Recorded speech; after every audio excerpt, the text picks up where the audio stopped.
Welcome to Eldercare Illuminated, Torchlight's caregiving podcast. Eldercare Illuminated addresses the ins and outs and ups and downs of caring for your loved ones. Join us for interesting conversations with eldercare specialists, geriatric care managers, attorneys, and ordinary people with extraordinary caregiving experiences.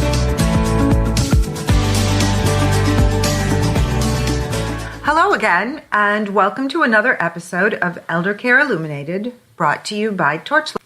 I'm your host, Lenore Tracey, and today I am happy to be speaking with Betsy Ross. Betsy is a social worker and geriatric care manager by training. Her company, Boundless Options, seeks to help clients and their families make life choices that support the changes that come with every stage of life. Betsy is also an adjunct faculty member at the Simmons School of Social Work here in Boston, and an experienced teacher and trainer for both professionals and family caregivers. Today's subject is huge.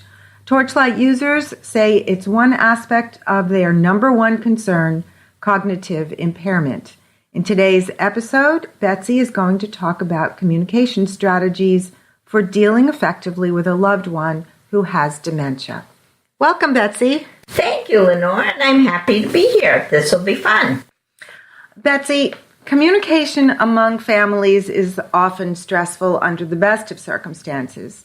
When an evolving dementia becomes part of the equation, many families are at a complete loss.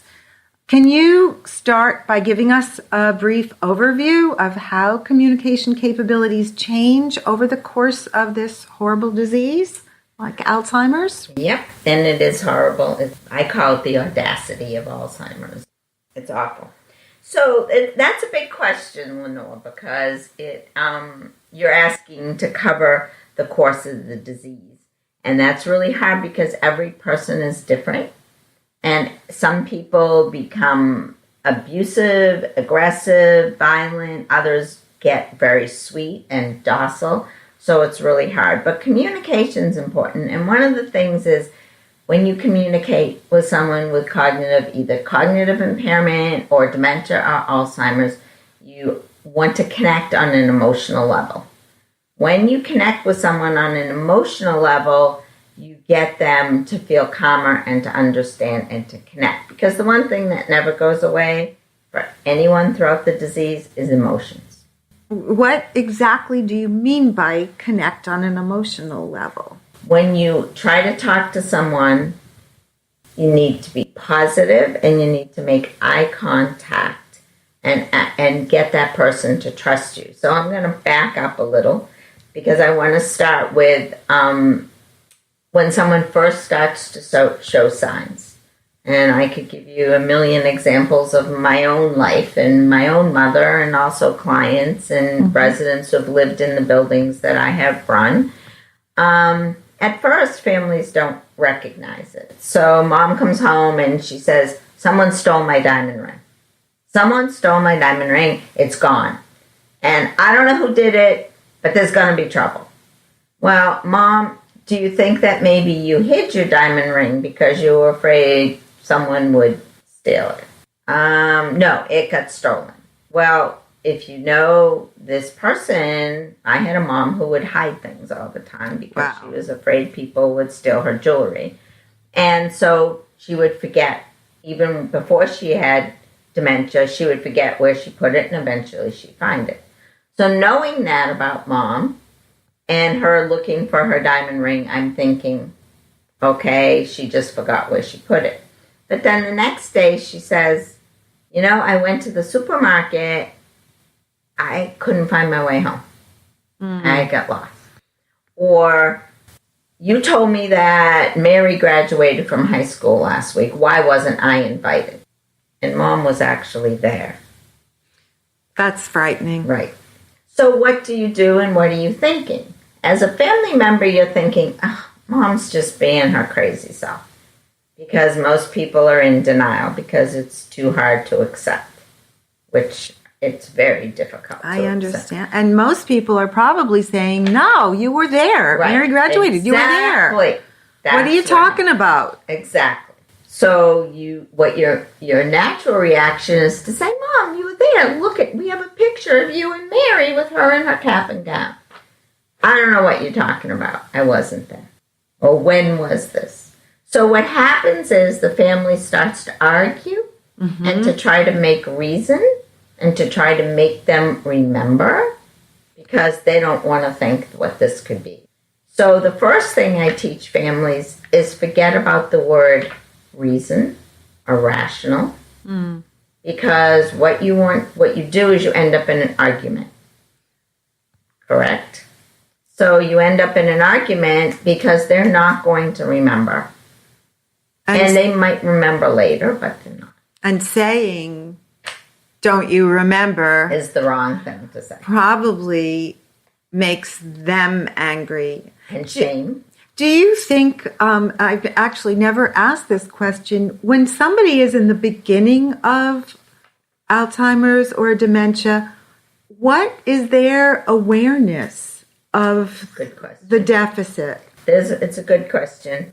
Some people notice it and go, what's wrong with me? I'm losing my mind. I can't remember this. What is wrong with me? And they get scared. Others don't see it. Some people have more awareness than others. But as they move through it, and this is this could be a whole podcast on itself, is, how does their awareness change and their recognition of what's going on? So at the beginning, you might have someone say, don't make me think I'm going crazy.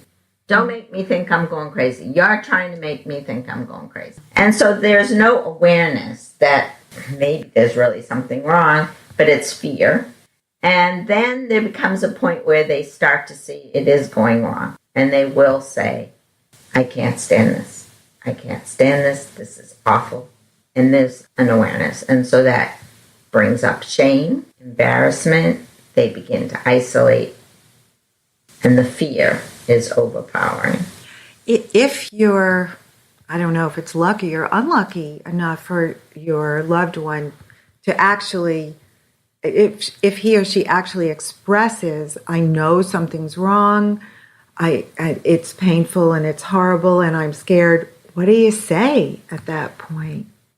It's another good question. Some experience, when you started to say whether it's good or not, that's one of the hardest stages of the beginning of the disease, is their awareness, knowing that they're losing their capacity.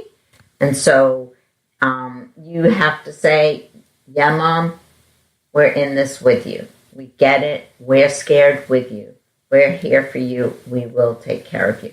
That is vitally important, because when someone in your family has Alzheimer's or some form of dementia, you always let them know that you have it too.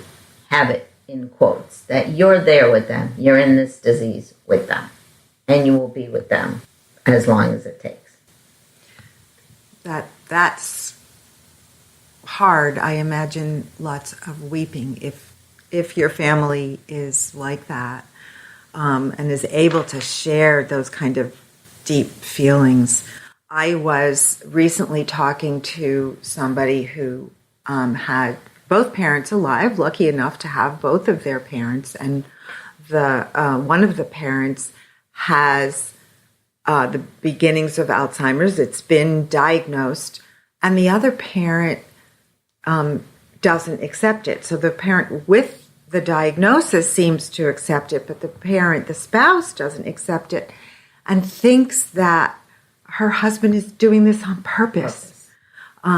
Just to, when you've been married forever, we know how to bug our husbands and wives. We know how to bug each other. And so that's what she thinks.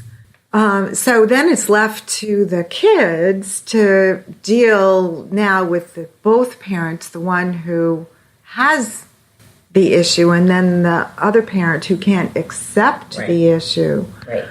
And that's called inertia and avoidance. It's what happens is you're afraid to take the step that will make you accept what's going on. And some people stay in denial for a long time, and others move forward. But that requires family meetings where you sit down as a family, and sometimes you sit down The next step is if the family meeting isn't quite making it, you go then to the doctor, you get a diagnosis, which maybe they already have, and you all sit down with the doctor, both spouses, and they sit down, and the doctor will tell the truth, and they will begin to accept it.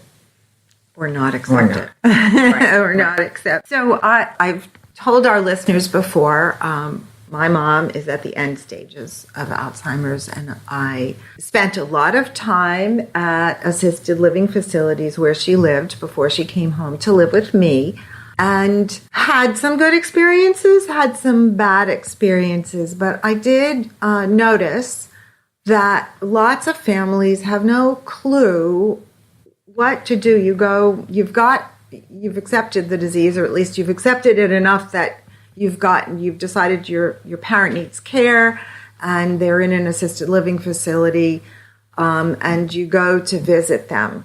They can't initiate anymore. Maybe they know you, maybe they don't. Lenore, you asked me about visiting, and that's another good question, because it's a hard thing to do, especially later in the disease. But even early on, again, you mentioned that there's no initiation from them. Motivation to start a conversation is hard. So what we often recommend is to go there with what I call a tool bag. And some facilities now, some of the ALs, the one that I was at, have a room where you can go and get tools to visit. So it could be a puzzle. It could be old pictures. It could be an art book. You look at someone's interests and you see, because even though they're in this disease doesn't mean that they can't, that the person that they've been their whole life isn't still in there somewhere. So if someone was an artist, maybe you bring colored pencils and paint and paper. Maybe you bring books about their favorite artist. So you bring props with you. Exactly. The other thing that's great is a computer or an iPad or an iPhone or a phone that you can go to Google Earth and try to find the house they were born in, the house they brought their kids in. Talk about that, because long-term memories are there. They can tell you all about it, or the school they went to, or their college campus, or anything you can think of that you want to find on Google Earth.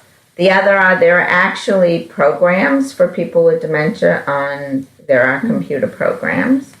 There's a lot you can do with electronics. There's also some games, simple games you can play with them.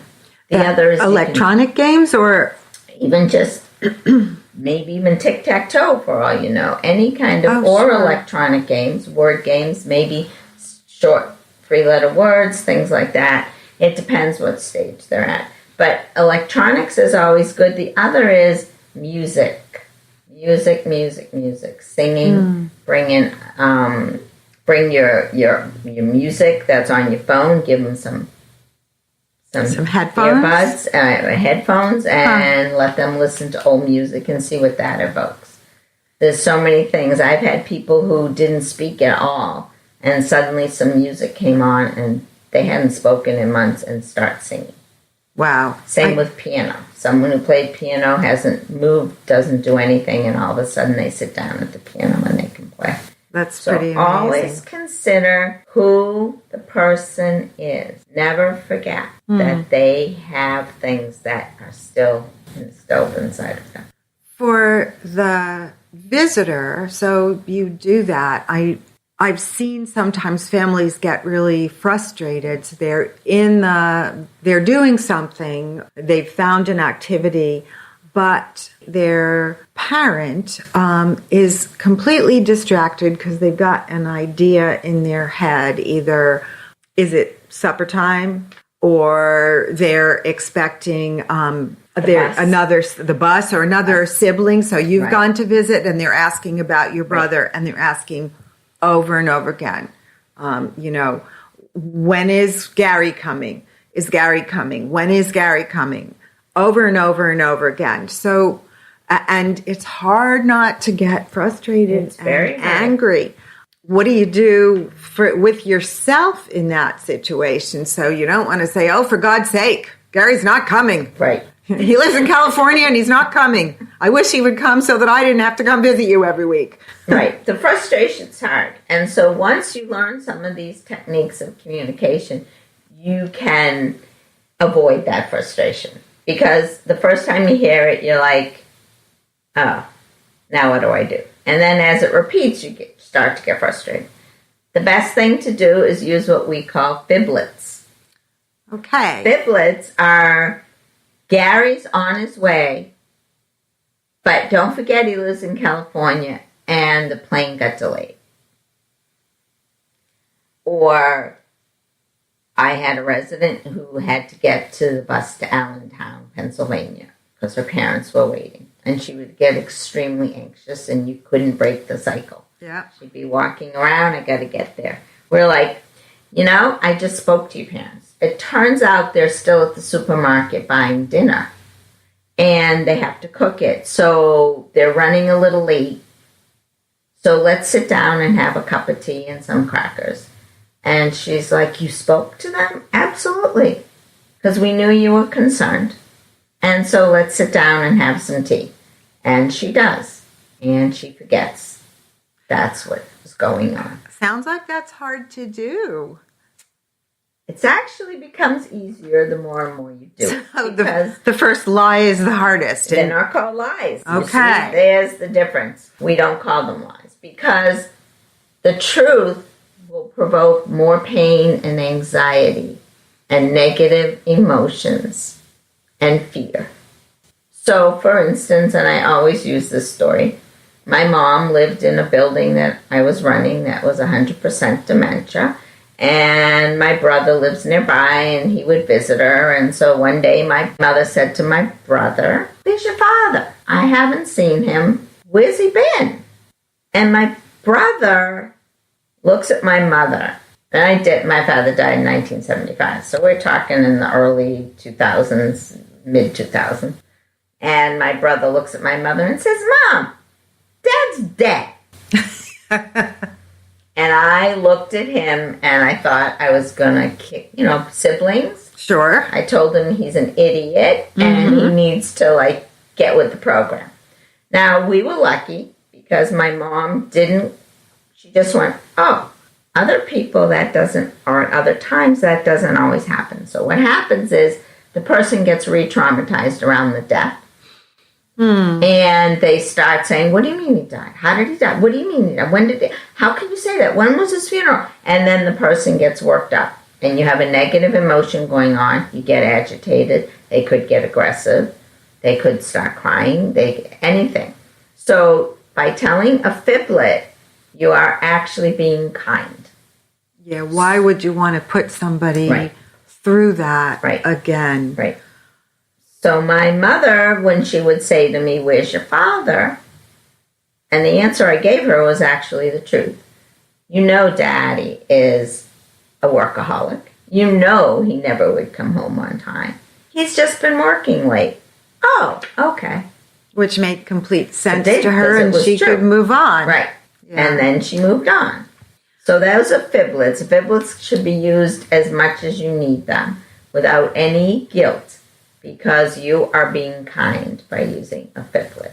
I think that's really important for people to hear, because it is hard to do that. I have done it myself, but when you get used to it, and then sometimes it leads to interesting places. Right. When you're talking with someone. My mom frequently asks about an aunt of hers who I have very few memories of, because of course my mom is 90 right now, so her aunt would be much, much older, 130 or something like that. So she asks about her, and sometimes she'll tell me stuff about her, and I never say, I typically say she's shopping. Right. I don't know if she was much of a shopper, but that's my typical answer. She's out shopping now. Right. She'll be back later, Exactly. but she's shopping. Exactly, and that's perfect. And there should not be guilt about it because you're doing the right thing. Otherwise, you just put them in a spiral. A downward spiral. Yeah. Yep. What other tips and tricks do you have that you put to good use when you need somebody to do something? So in the earlier stages, when somebody with dementia can still participate and go shopping and go out to lunch, and you can't get them out the door because there's no rushing people with dementia. Right. So what do? We have what we call refocus and redirect. Mm-hmm. So again, I talk about the emotional connection, the eye contact. So what you do is you start talking about something else with the person. You just refocus what's going on. So your example was you're trying to get them ready. Yeah. But they really don't want to get dressed right now. Right. Okay. So what you might say is, again, you can use let's sit down and have another cup of coffee. Or I just heard on TV that there's a parade. There's something going on. Let's go see what's happening. I heard on the news something new is happening. You can use something like that. So you refocus the discussion and then you redirect to another area, which is usually good because when you change rooms or change location, it triggers kind of a whole new reality around them. And then the one where they were being resistant is a little bit behind them. That's interesting. So if you can get them, get the lipstick on and get out of the bathroom, right, you can move on to something else. Right. Or you could even, she's not going to put the lipstick on and you won't get her out without it. So then you say, you know what, Mom, I need you in the kitchen. I couldn't find the sugar and you always know where everything is. And I really need to have some sugar in my coffee. And so you change the environment. Wow. Another is to, if you have a backyard, if Mom's living at home and it's a nice day and you go, you know what, you don't need to get ready to go shopping. Let's go walk around in the sunlight for a minute and see if any of the daffodils have come up. After you get past that, you try again. So you're kind of getting a reset. Yes. You go somewhere else or you change the subject and you're resetting things. Yeah. How about when the disease has progressed and their ability to communicate is really, really compromised? Right. Is it still important? I think I'm asking a rhetorical question because I feel like it's still important to communicate to them, but sometimes you're talking to someone who's vegetative almost. Practically, yeah. There's not a lot. I mean, you sit to me, sitting in the room, being present, touching, speaking. Some people will read poetry, read books, play some music. Sometimes people who aren't verbal anymore and also aren't really aware of their surroundings. Headphones again. Will they tolerate the headphones? Most of them do. Wow. Some won't. Yeah. I've seen that some of them, the big ones are kind of soft. Yeah. The ones. You can use that, aromatherapy, sometimes just having a nice smell that, even though the sense of smell does diminish as the disease progresses, but just setting up a quiet area, you're not going to get them to communicate, but knowing that there's presence there, that there's someone there that they love, that can make a difference. Do we know for sure that makes a difference? It's hard to know. Well, I've heard it said that hearing is the last sense to go. Yeah. So I know in my own experience, my mom still totally responds to music. And sometimes I can tell, because even though someone doesn't have verbal communication skills, you can tell if something's not right. Right. Itchiness, antsiness. There's body language. Body language, and sometimes it's time to turn off the music and just have a little quiet time. Yeah. But I find, at least in my own experience, I feel compelled to do some talking, but I have mostly given up the expectation of much of a response. Right. But I think somebody with an advanced dementia may still recognize voices. They probably do, and faces. If they open their eyes, yes, they do. Yeah. And sometimes there's recognition. that you can actually, visual recognition. You can see it in their eyes. Open up, or their face, their mouth changes as a little bit of a smile. Yeah. But yes, there is. I think a lot of times, too, at very end stage, it's more about us trying to feel like we're helping, making it less painful. And you know that, I think that comment actually rings true for me all through this horrible disease. Yes. The ways that you communicate with someone can help it, make it less painful, make it less scary.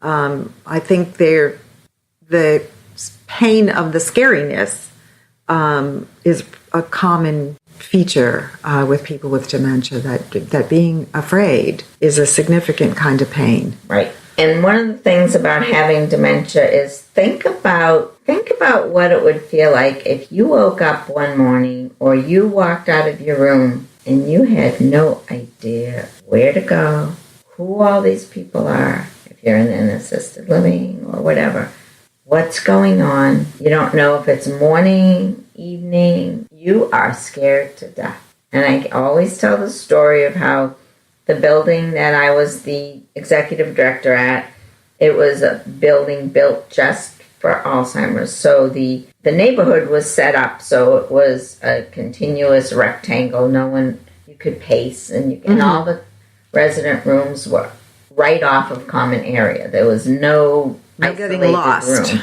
You really couldn't. Just kept going. Plus, people were walking by all the time. So I was walking by.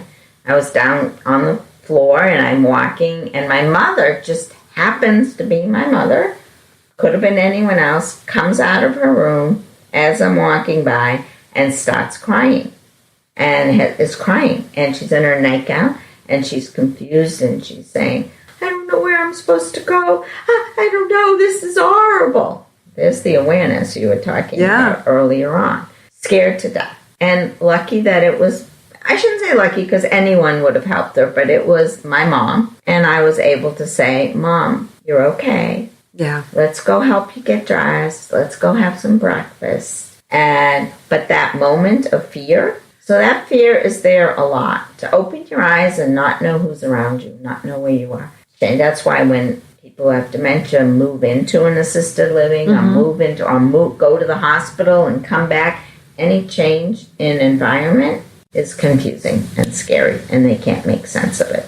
And so to reassure them, it sounds like that's one of the most positive things you can do is tell them they're okay and you're with them. Right. And that's where we started this conversation. It's always about being with them. They should never feel alone, and they do. But we do the best we can to help them to feel that they're connected. And again, emotions. You know, if you're connecting with your mom, who's late stage, and you come in and you look her in the face, you give her a kiss, you hold her hand. That's so important. And that's the kind of communication that's meaningful at the end. Right. Well, this has been really interesting, and I think will be really helpful to those of us who are dealing with this horrible disease. I want to thank you so much, Betsy. And thank you to our listeners for joining us today. It's never too late to try out new ways to talk to your loved one or new techniques for getting through the day more gracefully when your loved one is tired or cranky or being difficult. So I urge you to give some of the techniques and strategies Betsy offered. Give them a try in your own situation, and don't be afraid of the fiblets. You're doing a kindness. Yes. That's important to remember. So thanks again for joining us. And until the next episode of Torchlight's Eldercare Illuminated podcast, you take care. Thanks for listening to Eldercare Illuminated, a Torchlight caregiving podcast. Find other episodes of Eldercare Illuminated on iTunes, Spreaker, and Podcast Go. If you're interested in bringing Torchlight Elder or any of Torchlight's other caregiving products to your workplace, please contact info@torchlight.care. That's info@torchlight.care.